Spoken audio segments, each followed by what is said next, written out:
अर्जुन और किरात, महाभारत की अद्भुत कथा।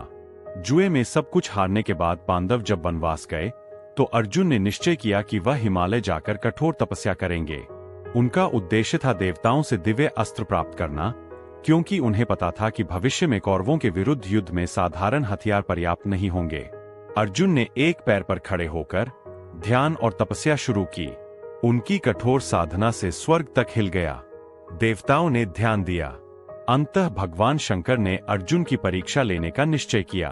वे किरात, शिकारी का रूप धारण कर पार्वती जी के साथ वहां प्रकट हुए।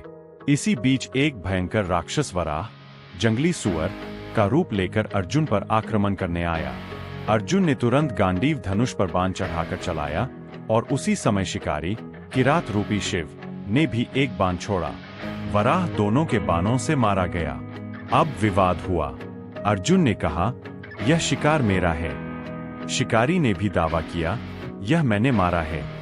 तकरार बढ़ते बढ़ते युद्ध तक पहुंच गई। अर्जुन ने वर्षा की तरह बाण चलाए, लेकिन शिकारी उन्हें सहजता से रोकता गया। अंततः दोनों ने हाथापाई भी की और अर्जुन थककर हारने लगे। निराश होकर अर्जुन ने मिट्टी से शिवलिंग बनाया और भगवान शंकर की प्रार्थना करने लगे। जब उन्होंने शिवलिंग पर फूल चढ़ाए तो वही फूल अचानक उस शिकारी के सिर पर प्रकट हो गए।